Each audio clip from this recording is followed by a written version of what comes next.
All right, welcome back to the podcast. We are through 5 weeks of the college football season. Things are starting to develop in the big conferences. We got some great stories all around the country with the naval academies and the service academies. We got some good storylines throughout the world of college football. No better person to talk to than a guy who has been in that world for a long, long time. Former University of South Florida head coach Jim Leavitt, all-time winningest coach at USF.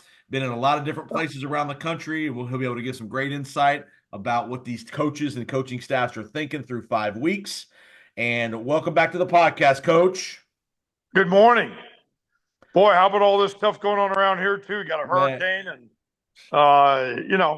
we're kind of pulling out of that. But football is a great, distraction, And you said 5 weeks is amazing. I remember when I was anticipating the season, and all of a sudden now we're almost halfway through it. crazy.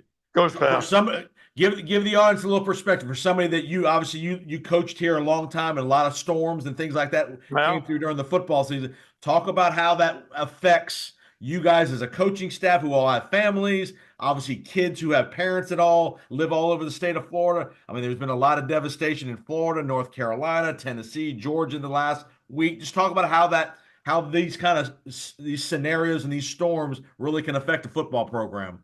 uh, huge. I went through 3 or 4 hurricanes. You can't practice, especially in South Florida. We didn't have an indoor. So we had to do some walkthroughs in an old gym, and then nobody, then you play, and it happened to me many times.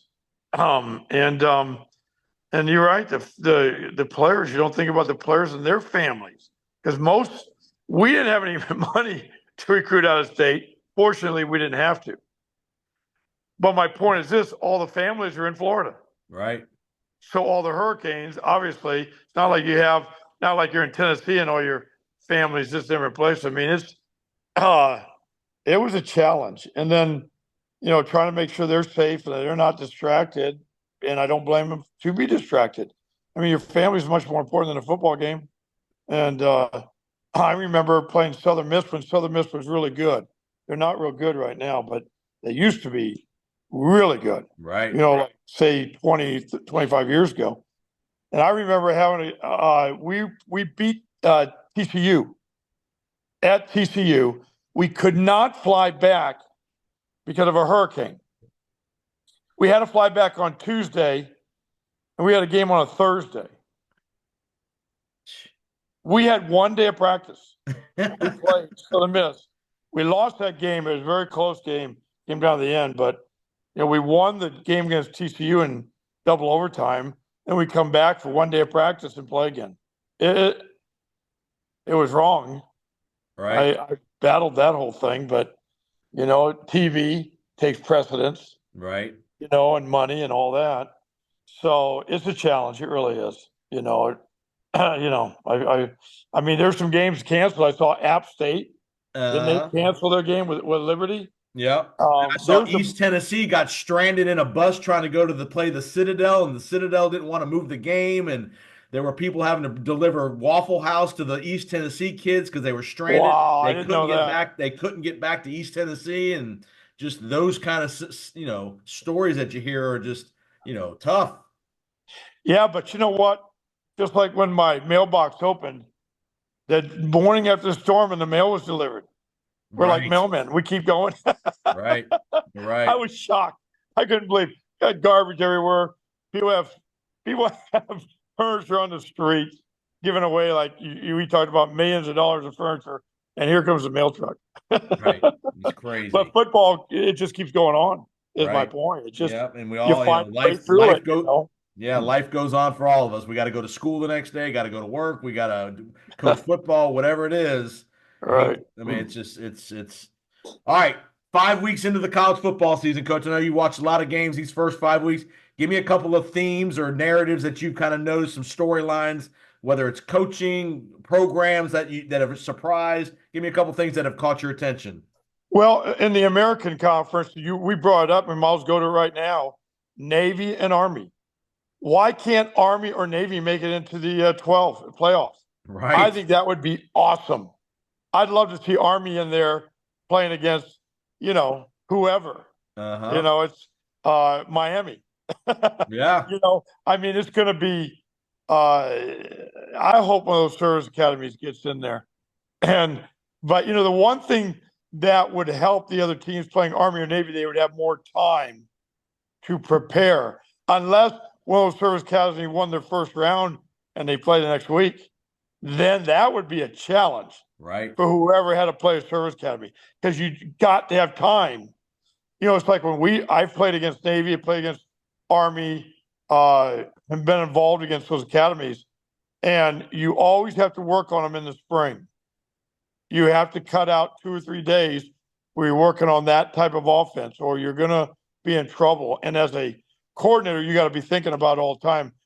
And when you are going to play those teams, the Sunday that you usually watch the last game, you're probably not doing it. You're probably watching and practicing right away, walkthroughs over and over and over again. The discipline and how you have to stop them. Same with the Georgia Southerns. I've played against Georgia Southerns many times, and same kind of offense. So that'll be interesting to see what happens. Can you imagine that Army Navy game at the end of the year potentially for all the marbles if one of those teams were, both of them were 10-1 or one of them was 11-0 for some reason, there was a potential playoff berth on the line? Can you imagine that? Huge. And I love the coach that was at Navy forever. Can I end up? I don't know where he's coaching now. I forget, but boy, this new guy has got him going. I mean, I'm telling you, they're impressive, and they're throwing the ball, They are like throwing it 10 or 12 more. times a game, which is a little bit more than 2 or 3. And it's all these wheel routes or these race type routes off the play action, and it's a challenge, boy. You got to see the releases. You got to make sure the discipline of your secondary is great, not good, but great because it's going to happen. They're beating people on these type routes and vertical routes. It's never usually intermediate routes. Sometimes they're going deep. They're going deep for all the marbles. But yeah, how about and Air Force plays Navy this week? So Yep. you got to have great respect for Air Force. And those games are different. They really are. They're just academy against academy. Yeah, that's right. That's right. It would be a great story for sure. All right, talk about any give me a couple big conference storylines that have caught your attention as far as a couple team like Indiana, 5-0. Boy, they are playing great. Some of these teams, and you got Ole Miss gets upset over the weekend. The team that a guy really well, Mark Stoops. They All get right. killed. They almost beat Georgia. They get killed by Kentucky, and then they come back and beat Ole Miss and Oxford. Well, Kentucky's playing really good defense. Yes. And Mike Stoops, Mark's brother, who was with us at Kansas State, is linebacker coach there.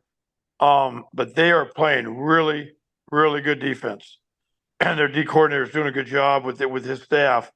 And Mark's first college job was in South Florida with me. Yep. He was my DB coach, and so it's kind of neat to see him. I congratulate all of them after the game, and of course, I went to Monty Kiffin's funeral, and they've got Chris and the youngest son, and then Heidi, the daughter, and Lane.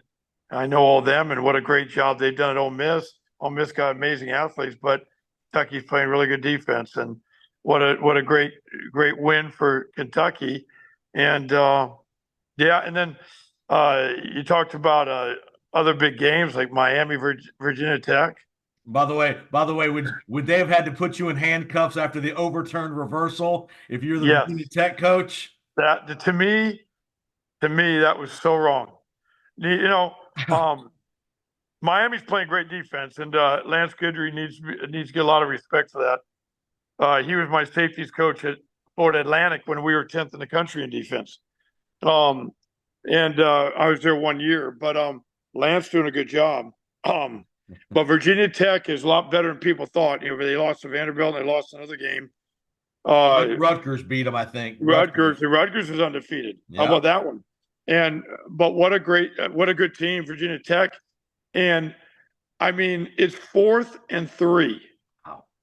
and Miami throws the ball on a drive that they have to score. The receiver falls down. Right.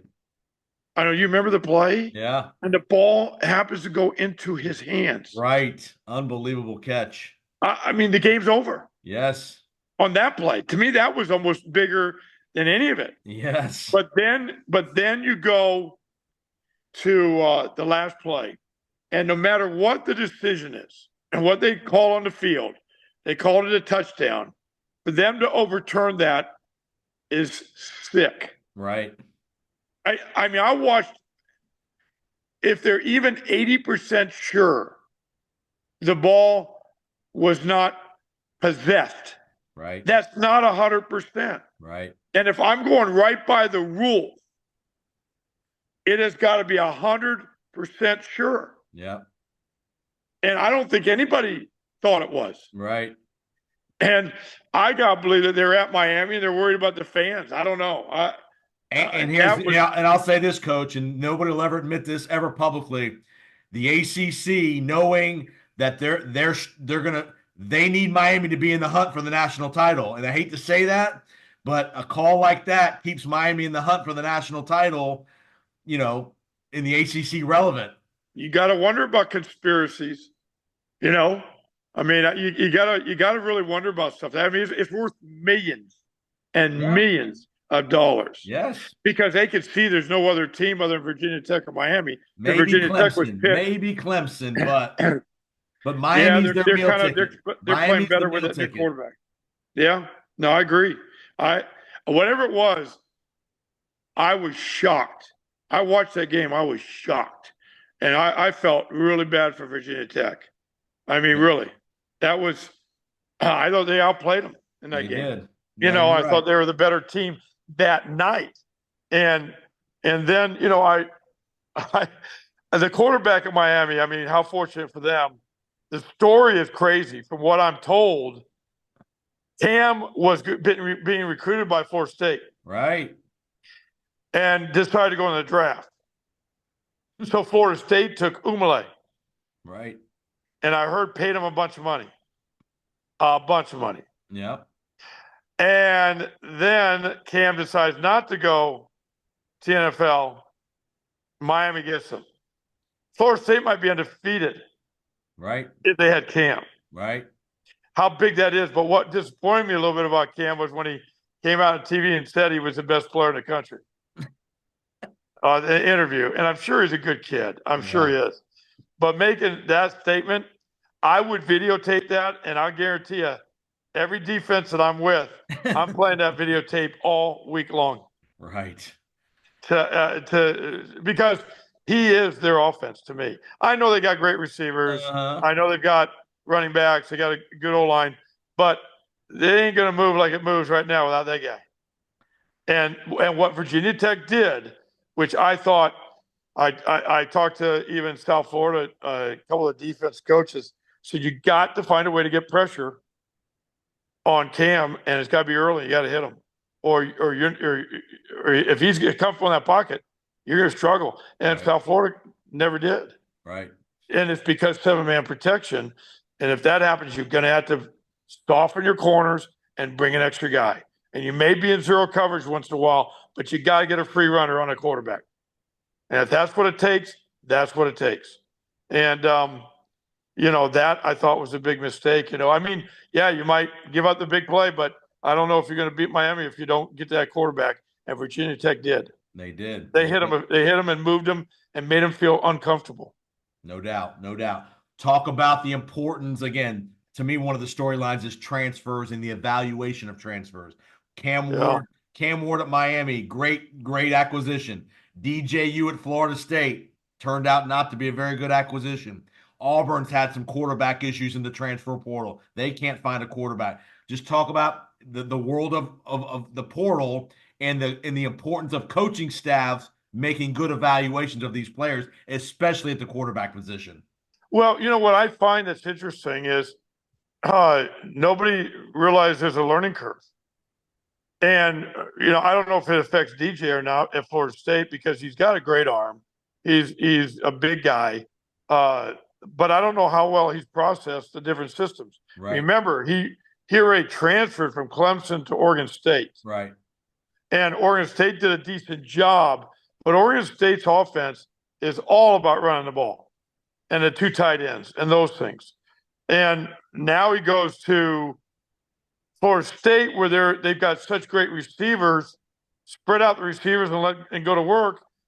but there's a learning curve there, and I wonder how much that's affected at the most important position on your team at quarterback. Now, Cam has started in 48, 49 games.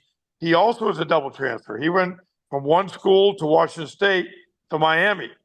But I think the systems at Miami and the offensive coordinator are very similar to what it was at Washington State. I don't know for sure. Right. I'm not there. But I wonder. It's a question you have to ask yourself. And it's a big deal when you evaluate quarterbacks. You got to evaluate them very different than all other positions because of grabbing a hold of the offense. I watched Miami Dolphins play last night and got worked by the Titans. And I kept hearing the comments that the quarterback at Miami has only been there 2 weeks, Huntley. And he looked like he really struggled with learning and knowing everything because in an NFL especially, you've got that much more going on. So why wouldn't that be the same for college? Right. I mean, and here in the NFL, you don't have to go to class. Right. You got them all day. Because when I was with the 49ers, I'll promise you, I picked up some linebackers that I had to get ready in 4 days. And we were there till 1:32 in the morning every night with these guys because there's no excuses. You got to get them ready. How much more a quarterback who runs the entire offense has got to learn, No. So that's a big deal. Yeah, no doubt about it. All right. Next topic I want to get your thought on. Obviously, you saw the situation at UNLV where the quarterback left the program. They're 3-0, 4-0. He was, promised allegedly, hey, they're going to pay me X number of dollars by an assistant coach. Didn't follow through. And he leaves the program. The starting quarterback, top 25 rated team, Barry Odom, is the coach out there. How would you, obviously as the head coach, I'm sure there was discussions with the kid behind the scenes. How do you handle that? And the reason he did it last week was because that was the last week he could leave and retain his redshirt year. Right. How do you handle that as far as a coach? And at what point do you just say get lost, or at what point do you try to keep him? How do you handle a situation like that? Well, obviously, something was incredibly done wrong in the process. None of us know the full story, and it may never get disclosed. But why wasn't there a contract signed? Why was it just verbal? Right. And who makes this verbal promise? And who has the power to make that verbal promise except the head coach? Right. So if I had an assistant on my staff that did that without me knowing about it, that relationship might end. Because that's just not, you can't do that to people. Right. And now, in the quarterback, why did he, if he got recruited by other people, he's got leverage. Right. Give me a contract, I'll sign, I'll come there. Right. Well, why in the world didn't he do that? Right. That makes no sense. And so it makes no sense from either party. And now you're in that situation where it all happens. Barry Odom, who I know, Barry Odom went to Missouri like I did. Right. In fact, I congratulated Barry the week before in a big game that they won. Just because I thought they were doing a great job. I was interviewing for the head job at UNLV a long time ago, and I always thought UNLV could win if they got the right head coach. However, what's happened in UNLV is now they got a stadium also. And so you got, and like Raymond James, that was the number one recruiting tool that I had at South Florida. Well, now UNLV, they got a great city, they got attractions, and you got a stadium to recruit to. Right. So that's a side note. But they're undefeated. The other quarterback came in, did a great job. Played good. Against Fresno, they beat the dog out of them. And Barry is a very emotional guy. And Barry can speak. And he got those players to rally around that whole thing. He used it to rally the troops. I don't blame the player, though, leaving after 3 games. So also, even though you love your teammates, it's about your life as well. Right. It's just like these players that don't play in these bowl games. that are going to be first round draft picks, everybody would always yell at them. And I used to because I'm old school. Man, your team is more important than anything. Not anymore. Not when you're talking about millions of dollars and maybe having an ACL tear. Right. And I've seen it happen so many times. In other words, you got to look at your own life in some situations. Sure. So I don't blame him for leaving. And who's to say UNLV? What I'd be concerned about UNLV is maybe not the quarterback they got right now, but what if this one gets hurt? The next guy. Now Do you have a third guy? Do you have a third right. guy? And so we'll see how it all plays out. But good for UNLV for winning. Good for this kid for doing what he did. I don't have ill feelings towards any of it. And I understand why it all happened. And It's wild, wild west, coach. There's no rules. There's nothing. I mean, that's the problem. Most people always have contracts. Right. Well, that's, UNLV be a little different probably at that level maybe. But, you're Florida, Alabama, they're all laced up with contracts. Right. That. They got too many people watching them. So that's happening. I don't like any of this stuff. I think it's just really, the viewership is still great. Obviously, you got great games. But I think years from now, we'll see a real disservice to the players. How? I'm not real sure yet. But just something seems wrong with this whole picture. Yeah, to me, it's wild and crazy out there, man. With as much money flowing, and All right, let's get to the Alabama Georgia game. What are you thinking 3 minutes into the second quarter when it's 28-0 Alabama? Can you believe that? This is interesting. What are your priorities? Watching football or going to pick up your daughter at Busch Gardens with guava ween or whatever they call that? So my daughter calls me. I'm in the middle of the game. I see it at halftime. I say, okay, I'll come pick you up at halftime. I had to drive all the way up there, and I'm racing to get back because I want to see the end of the game. I get back with 1:40 to go. Shocked. Alabama was having their way with Georgia. Georgia's quarterback looked like he was completely lost. He was hit a number of times. His rhythm was off. I don't know what happened at halftime. I didn't see the third quarter. But I want to tell you something. You talk about the foundation of Georgia and what they have built there. They're never, ever give up. And he rallied the troops, and they must have come back and stormed back. And Alabama, probably human nature, is not over till it's over. I get back, and Georgia's driving to win to go in overtime at least, or go for 2 to win the game. Georgia was winning with 2 minutes to go. They were up 1 point with 2 minutes to go before the Alabama touchdown. See that drive. Alabama drove, didn't they? One play, 75-yard touchdown, one play. After Georgia took the lead by 1 point with 2 minutes to go. I saw the replay of that play, but I'm sitting there stunned watching the screen. I had like 6 girls in this house. I told them all, go somewhere. Don't bother me. I got to watch this. And I could not believe when you're in a game like that, whether you're the team that's up by a bunch or the team that's way behind and you're making that run. Talk about the momentum that just goes through the sideline both ways, good and bad, when you see the tide turning like that. I've been in both situations.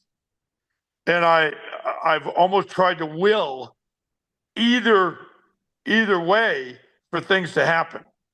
Almost draining, trying to will it to happen. Sometimes you can create that on defense with pressure or doing something different. Somebody's got to make a play. You got to get it back going. You got to find a way. Or in kicking game. But I've been on the other side where teams coming back and it's like you can't almost stop them. You play them. You coach not to lose instead of to try to win the game. Unfortunately, right? It's hard. And when that momentum swings, you got to count on the leadership on the field. You got to count on somebody making a play. And it could be the most frustrating situation ever for a coach, ever. And then it affects both sides. Right. Defense not playing good, then the offense 3 and out. you know, and it's everybody goes through it. It's really hard. It's the most frustrating position there is. And I know, this the strength coach, well, the guy that oversees all the right hand man to the coach at Alabama is Ronnie McKeefe, was my strength coach for 9 years in South Florida. Right. And I saw him even straining on the sideline. When a game gets over and you win a game like that, you're just, thank God something happens, and you become a very committed Christian. You're going to church Sunday morning for sure that day, Yeah, that week. I'm telling you, that's why so many people watch this game, and why there's the TV audience is so strong, and people get glued to their TV and almost live their life through it sometimes, which is sad. But it's all the emotions you can imagine. It's hard. All right, a couple more things. I'll get you out of here. Give me a thought about the how surprised were you that everybody's putting Dion in the grave and all of a sudden they come down to Central Florida and they just smack UCF in a game that everybody thought UCF was going to win. That surprised me. That really did, because the way Central Florida came back on TCU and won that game, and then they had a week to prepare for Central Florida. Sometimes those weeks, sometimes I don't really like an off week. If you win big, you want to keep playing. The one good thing about the bye week is you can get people healthy. But obviously, Central Florida lost their edge. And a quarterback, I did not think played very well at all. And when he was at Arkansas, that's what I noticed about him. He was very up and down. When he's on, he was really good. When he wasn't, he wasn't. And but I was very surprised by how that game turned out. Um, you know, the quarterback, obviously, at Colorado, Deion Sunshore, is a really good player. Obviously, the Hunter is a real good player. But a couple of his other players played out of their minds too. Yeah. And a couple of them transferred there from South Florida. Yeah, Jimmy Horn and yep.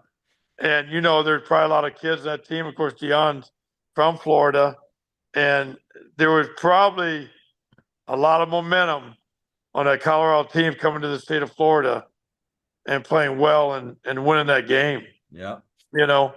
I would imagine, but they played well. Their defense got the stops when they needed to, because their defense hasn't played very well. But they played good enough. It's going to be interesting. So now all of a sudden, Deion's back on top. Back When on track, man. you're right, when people were kind of writing them off. But maybe he'll get rid off next week if they lose again. They got some tough teams ahead. But I don't know. They got a little bit of momentum right now. All right, last two. I'll get you at last two. All right, Florida, Auburn, couple other places. Coaching dilemmas, hot seats. Things are getting turned up with coaching situation. How do you handle that if you're on the staff? Things are it's a tough situation. You got to win games. You're not winning games yet. How do you handle that at midseason, knowing the heat's on? Fortunately, I've coached for 42 years. And I'm proud to say I've never been in that situation, Yeah. which is amazing. I've never been in a situation where you kind of felt like you're going to get fired. And I would not change any for me. I mean, mentally or emotionally, I know that. You care about your players and you care about that senior class. Sure. That's what's really hard. You think about the senior class of Florida, and they're looking at their schedule ahead. They're talking. And and that stuff's around that program, and it is a distraction. It was a little bit of distraction at SMU when Sonny Dykes took the TCU job, and it got out 3 weeks before the end. And in fact, our last game against Tulsa, the wide receivers, one playing for the Kansas City Chiefs. No, those guys didn't even come out at halftime for the second half of the Tulsa game. Wow. So that was hard. And then I was the interim head coach for SMU when we were supposed to play in Boston, the Fenway Bowl against Virginia.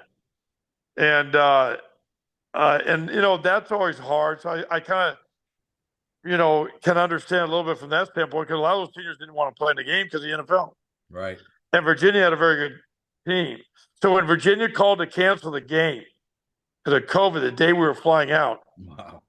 I became, and I told the AD Rick Hart after they beat TCU, we were texting. I said, I'm the all-time unblemished head coach in SMU history. Want to know? And he said, absolutely, you are, because we didn't cancel the game, Virginia did. So it's a very difficult situation, and all you can do is when you face that adversity is just keep blinders on and keep focused and do whatever you can for your seniors. Because to me, that's how you can rally the players. Because the players are going to care about those seniors. You hope. Right. And that's how you find motivation to me. That's your only way to me.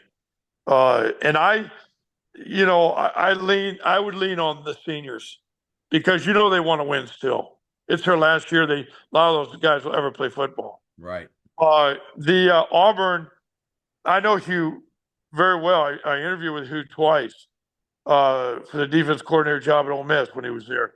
And in fact, I had an opportunity to go to Ole Miss. I ended up, long story, but I ended up going to Oregon instead. I like Hugh. I know he went through a lot of different things when he left Ole Miss and all that stuff, but I like him. And I think he's a good man. And now they got the other quarterback, and they had Oklahoma beat. Yeah. And Brent Venables played for me. Yep. And was my GA for 3 years. So I'm watching that game, knowing both people. And Oklahoma did a great job on defense, getting the pressure on a quarterback, on a young quarterback. And that quarterback will be pretty good. He's feisty. He might be a little bit of Bo Nix, who they had Auburn. But I think Hugh will weather the storm this year. It's going to be hard for Auburn to go in there and move a guy out right away. But it's Auburn, and but Hugh's a good coach, and I believe, but SEC's tough schedule, boy. That's really tough. Last thing, I'll get you out to give me a thought. Your guy, Patrick Willis, goes into the Hall of Fame this summer for the 49ers. I know you coached him for multiple years, Super Bowl. Just give me a thought or two about Pat Willis. I was there. I know. Pat invited me there, and I brought my oldest daughter, Sophia, with me, and we had a great time. I was like a little kid. I mean, I stood next to Mean Joe Green. Michael Jordan was right up there, sitting row above, right next to us. I mean, all the who's who were there, and I'd never been to Canton. Flew into Cleveland. I drove down to Akron, and we stayed at a Marriott in Akron, which was about 20 minutes from Canton, and went to the Gold Jacket dinner, which was so cool. They had more inductees at that dinner than they have in the history. They had 100 of the guys there, and Deion was there. James showed up, and it was unreal. Saw Jim Harbaugh flew in. My daughter had a picture with him and with Patrick and Navarro Bowman, who's a linebacker coach for the Chargers now. Of course, my oldest daughter loves Justin Herbert because, I was able to coach him at Oregon. Yeah. And Herbert sent Sophia one of his jerseys, nice. which was really neat. But it was overwhelming. We had a huge party afterwards. It was surreal. I was there 4 days, and I'm so proud of Pat. He's such a special guy, and we've always stayed in touch. I was so proud of him, and it was really, really neat. It was a really neat deal.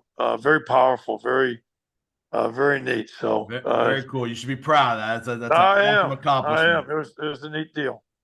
Well, Coach Jim Leavitt, great work. We will catch up as we get to the home stretch of the regular season here in a few weeks. Keep up stay safe down here in Tampa. I know you had a couple issues with the storm, so hope all that works out, everything for you. And appreciate the time, and we'll be in touch real soon, okay? Okay. All right. Talk later. All right. Bye.